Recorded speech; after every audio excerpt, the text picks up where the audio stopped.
All right, so here we are. I took these pictures a while ago. This is still when I was using Nikon gear. And yeah, I think I swapped over 5 years ago, maybe a bit more. Anyway, it just shows you how long it sometimes takes you to get around to doing your own stuff. So this is a series of photos I did when my parents came over. So I took photos of my dad, my mum, my stepdad, and my stepmom. And what I asked them to do is look at the camera and think of something that was very emotional, important to them. And as they did that, I took pictures. My hope was that we would get an image that has a lot of emotion in it, where you have a connection, or you see into them, I guess. So that was my hope. Going through all the pictures, so these are without any well, actually this is corrected. So again, anytime I do something like this and I want a good starting point, I profile. So I have a color change. It's upside down. I think this is it's still upside down here. Anyway, it's upside down. And then I made a profile from this with Calibrate. And then that profile is what I initially applied to the file. Obviously my monitors are also calibrated, so my this was with anything that really, well, actually it's generally with anything, I will make sure I have a good starting point. So let's say if we take this image and then I have my profile here. This is the one that I made. So I'm applying this, and then that gives me a good starting point, and then yeah, I can make my adjustments as I go, and then I can color grade it. But it's good to have a starting point, and it's good to have everything calibrated to know that your starting point is relevant. Otherwise, you're guessing in. You are. So that's what I did. I also went through all the images and found the one that I felt that had a feeling behind it. And generally, when I go through my photos like this, I usually select them all and then use the viewer, and then I just quickly, obviously, like this is before we actually took it, and these are the early ones when I'm adjusting the lights, and I tried black and white, but I really wanted to keep them a little bit color. It just has a more of a natural, I guess this is more timeless, but I think that's a negative thing for what I'm trying to do with these photos. I don't want them to be feeling so timeless as black and white. Like it's hard to pinpoint when a black and white photo is taken, I feel, which is a good thing for some points, but not for this project. So yeah, I went through and I generally know enough now when I come across what I want. Also, yeah, back when I was doing this, I actually made a note of what number I was on to understand when I was actually, not doing test shots. But yeah, I can't remember that now. Anyway, back when I did this, I chose all the shots like over the following day or the next few days. I took some time out and made sure that I marked them, and this was the shot. And then I also color graded it at the time. So that's good, but and there is a but.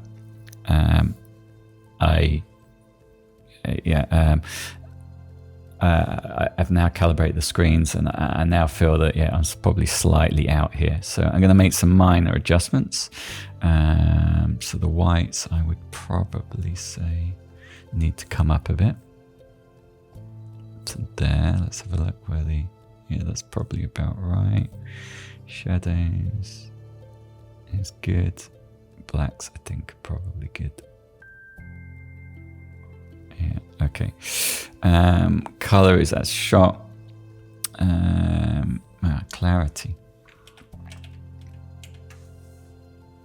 Sorry, Dad. We're going to have a lot of close-ups of you over. So 20 on clarity. May have been even before we had texture when I did this. Yeah, probably.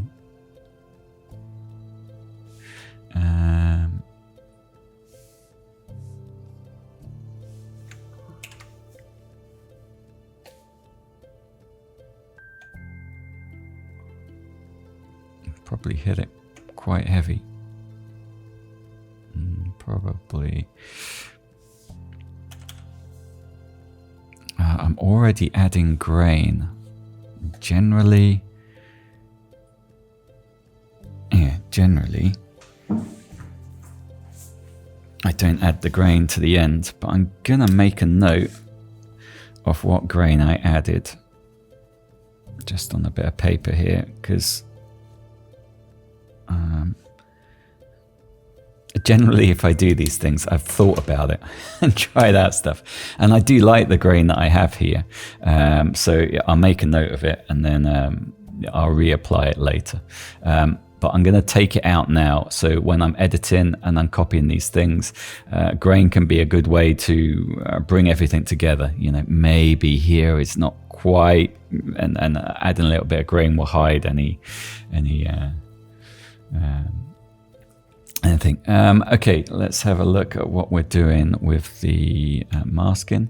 The masking, you can actually hold down Alt and then get, you know, obviously the white is what actually is happening, is what's being sharpened. You should really, if I'm going to do this before you do the effects here.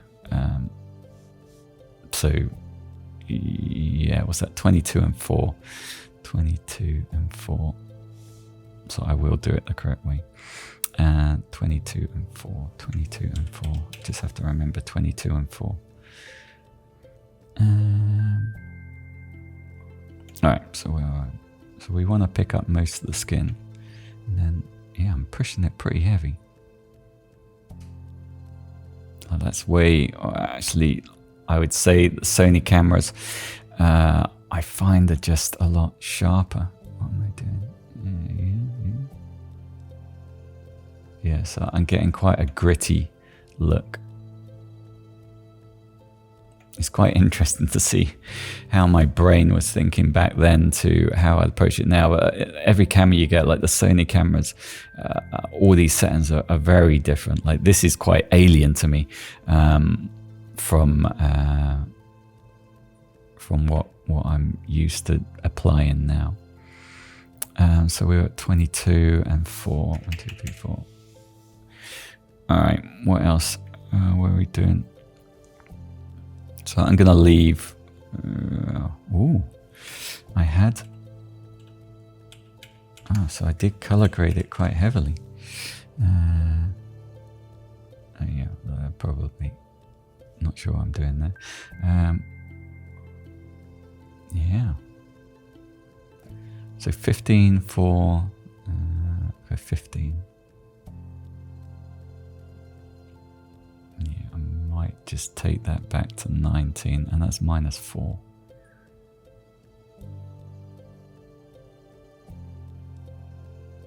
Yeah, generally what I find, that was -15, maybe I go -16, is that I will, like, that's too much color for me really for the finish I want. But if I keep enough color in, then I can always take it out later, and I prefer to do that so I can control it a bit, rather than if I set it now and I edit over the top, then I've sort of committed to that color grade, because all the edits and all the, you know, taking out all these little bits of skin and stuff, obviously that's going to be matching the color grade what I've done. So I'll sort of like what I did, so I leave that as it is. I'm not going to really color grade it here. Details I've done, optics, I used the 70 to 200, and then yeah, I'm going to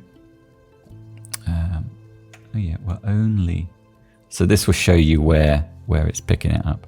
So I'll probably just pull that down, and it's in the hair a bit. Yeah, I'll pull these down. And that's about it. Yeah, I'm opening it in Pro Photo RGB, so it's sort of stupidly maximum you can have, and then I edit, and then again I bring it down. There's quite a lot of blue in it. Yeah, I'm probably going to take out the blue later on. So yeah, that's a good starting point for me, and I'm not too worried of it being perfect to begin with. I sort of will take the blue out, but yeah, I want the option because I do like the color grade that I have. So you know, maybe that's good for now. Let's save it. Where am I? So 2018 it was. So it's quite a long time ago. I usually just save it as the name, because then I have a reference to which actual RAW file it was, which is always handy. Although you've got the RAW file here. All right. So,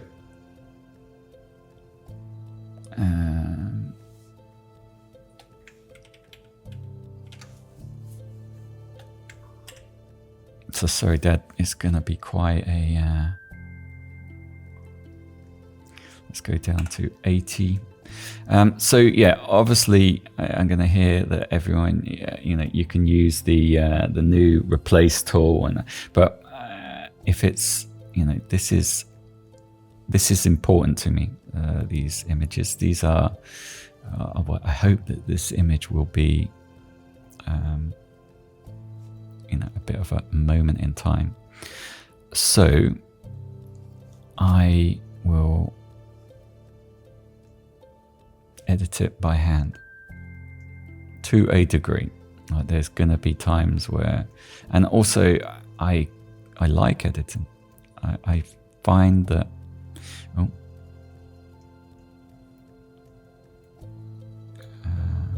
that,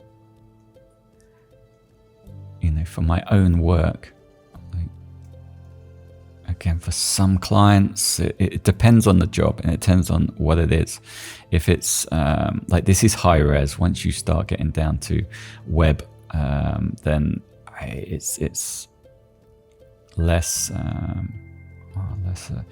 it's not so detailed. That's the long hair.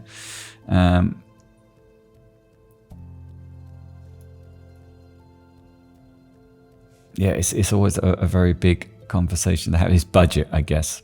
That's what it really comes down to with clients. How much is the budget to edit, and how important is it?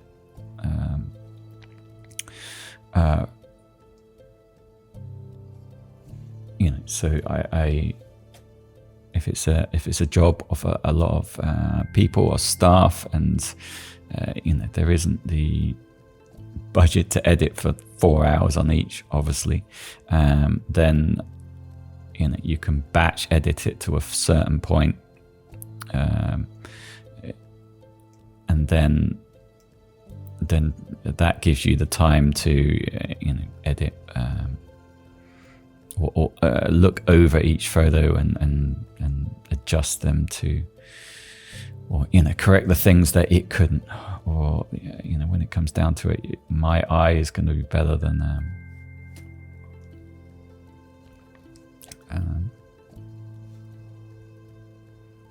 any tool, I would like to think.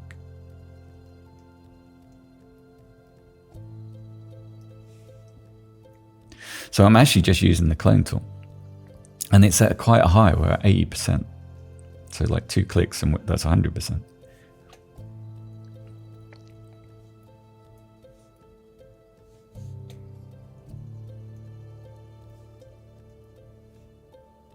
So I'm just, like, a lot of these are hair follicles that I've just picked up on the light. And this is 5 lights. So this is a clamshell. I'm gonna take out the food. And then there's a light behind on the background, quite low power. Then there's 2 lights behind, sort of just picking up highlights around here, but it was quite low to the point where I guess they weren't really doing too much, but just enough. But a lot of these are being picked up by the lights behind. So these are like, but as much as I want it to be my dad, I also, it's a balance, isn't it? I don't want the distractions of these hair follicles that have hit the light, or bits of skin, or that distracting from the actual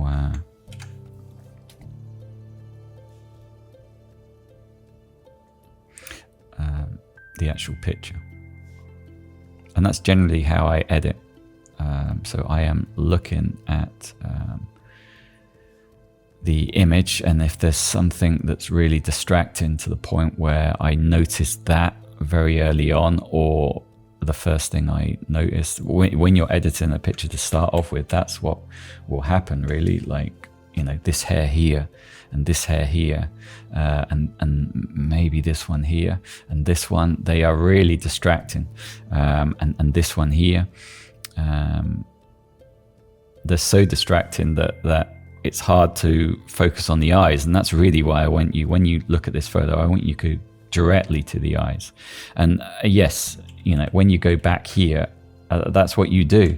But, you know, if we're printing this up large, then I would argue that this is not needed. But, you know, I want to keep all the other hairs here and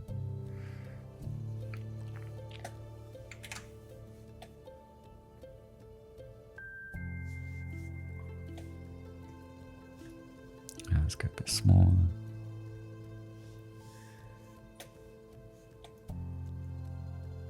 So some of these textures here are just that, they're textures. And you want to keep that texture, but take out the hair. But I'll do the major work later.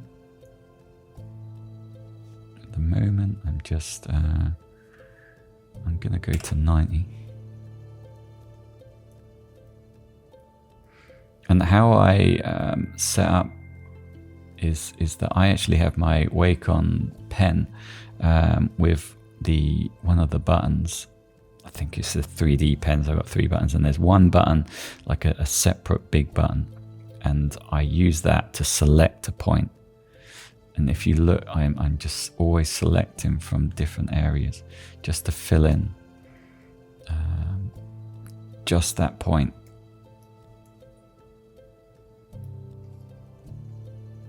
And, you know, if it's, you know, this tool here, what do they call it? The replacement, the remove tool. I don't really ever remember the exact name of some of these. I just use Photoshop for so long that I don't really care what they're called. Yeah, that is quite an easy thing to do, and you can do it so you select, let's say, all these little bits, but I don't know, for something that means a lot, you know, I want to know that I edited this photo. So, you know, in the end, you know your photo so well because you've, you know, gone all the way around it and done everything that yeah, it's very much something that you have a connection to. When I look at photos I've edited, I will look at it in a different way than someone else, because I know the photo. I know, okay, I did that, I didn't do that, I chose to leave this, I chose to edit that away. You know, on my profile picture that's on my website, I took my ear out because it was just, you know, it just felt like it wasn't needed. You know, it may sound strange, like how the hell did you delete your ear and for it to still feel correct? And that's you know, just experience and knowing where you want the photo to go, and happy with where it's resting. And you know, the fact that no one will look at my photo and go, have you taken out your ear, is a testament to knowing where you can push a photo, and you know, the choices that you make. Okay, so here as well, I will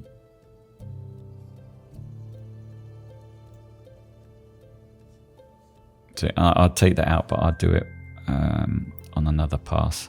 That's not a 90%, that's a, like, you know, stick it at, like the opacity at 40 or something, and so slowly build it and blend it. So I generally just do a once pass where I'm literally taking things out. And there are, like, you know, there are remove dust and things like that, and other plugins that you can use. And I do use like the, what was it? Yeah, Retouch for me and things like that, which are more your batch. And they do a good job. And what's nice about them is they're non-destructive, so it's on layers, and you can quickly see what it's done by just turning the layer on or off. And that is a time-consuming part if you've got a load of, because it's not perfect. And every photo, if you're doing it in a studio and all set up roughly the same and things, then maybe you'll have a bit more of a good hit rate, but it's not going to be perfect. And then you can spend quite a bit of time checking over everything to make sure that it hasn't done anything stupid. But that's probably still quicker for a lot of photos. But if it's like, if I've only done 4 or 5, then it's quicker to check, and then you have more time to actually edit. If you've got a lot, then that checking process of making sure it hasn't done anything silly can be quite tiresome. Anyway.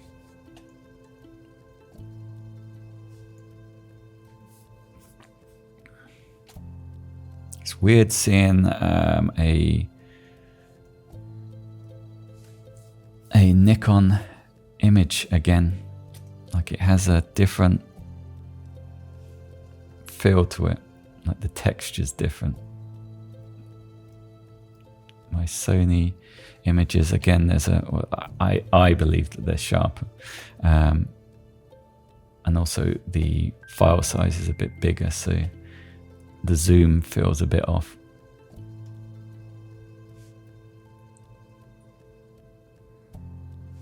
But there is a bit more of a, I would say, a texture to this than what you would get from a Sony. Yeah, these will need a little bit more care, I think. And like things like this, I will take. And these hairs here, I really want the eye to be the focus, so I'll probably take those out. And there's some, we call it in English, sleep here, and these hairs here. And this hair, but I think this is just a resting hair. I don't think it's attached.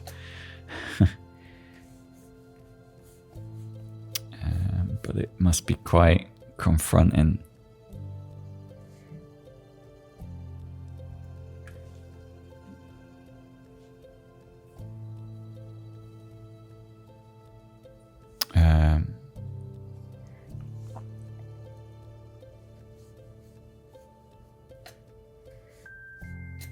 right, so these I'll probably take out. All right, let's do some stuff here.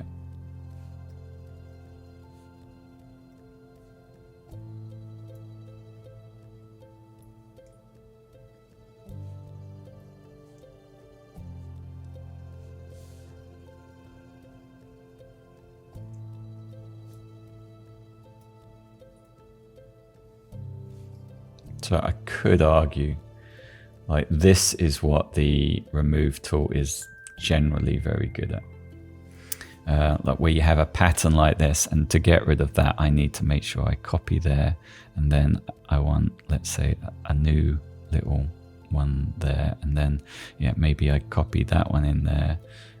This is slightly out, and then there, and then there. And I would say that if I use a remove tool, it would just, and it's gone.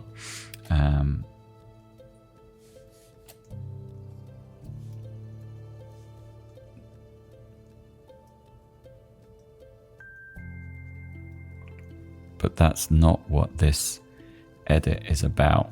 These edits are about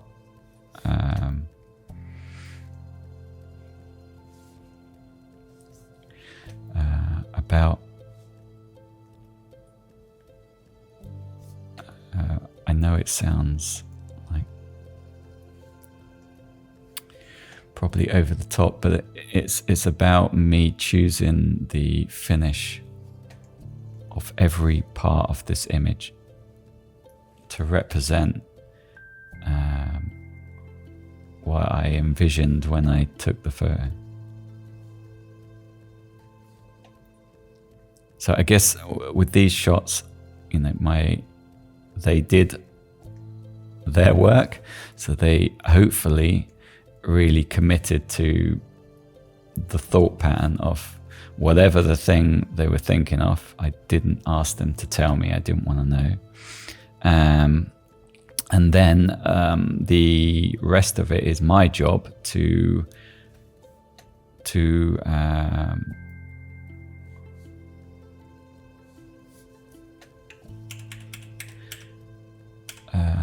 the rest is my job to finish this image in the style that really brings you to focus directly on the eyes and sort of looking into the person.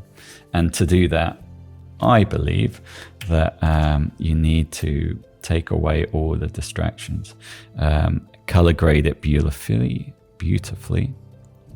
so you get a connection with the photo. And to do that, for me, with things like this, it's important that it's my touches that have edited it. You know, if you've cared about something and taken the photo of it and produced it, and then when you're editing it, you've relied on the tools to do the thinking for you on something that is important, I would argue that loses some of the reason, or some of the, I guess, authenticity. You know, I really believe that true editing is in a way a little bit like painting. Like, I am picking a color, you know, a texture from here, and then painting it over. And yeah, I'm just removing little dots. Yeah, so I've created my canvas, and then I'm deleting the dust off the canvas. And people could say that that's tedious. This bit is tedious. Like, you could get anyone to go over this and just, okay, remove all the crap and make it look nice, and I'll come back, but it's still my shot. yeah, maybe there's something to be said there. But for me, this is an enjoyable part of it. This is me having a connection with this photo. When I finish this photo at the end, and I look at it and I know so much about it. I remember when I took it. I remember my choices throughout, and I remember why I chose them. And I also feel the progression of you know, as we go through this and we edit it more and more, there'll be a, you know, even now, you know, there's a certain point you're revealing the final product slowly, photo slowly and slowly until it's there, and then when you view it, it really grips you. Anyway, so I'm gonna try and do half-an-hour slots. I reckon this is gonna be, well, it depends. When I'm talking, I edit slower, and I'm trying to, I guess, give a bit of insight to my thought process from start to finish. So saying that, it'd probably be a bit longer.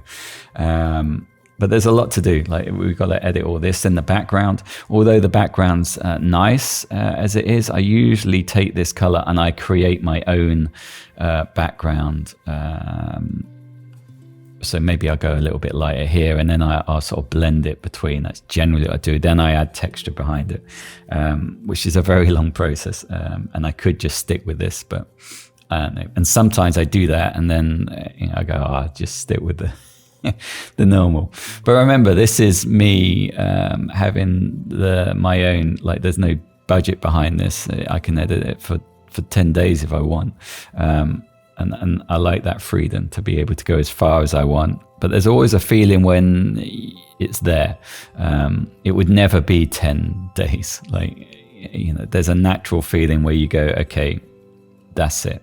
And maybe that changes where if you don't look at this photo for maybe 2 or 3 years, you'll come back to it and you'll see, yeah, there's something, why did I? And you just, like, you know, maybe this here, and it'd be a little bit darker here to even it. So again, you create a sort of a symmetrical, subconscious feeling that makes you comfortable with looking at the face, and then you're pulled towards the eyes even more.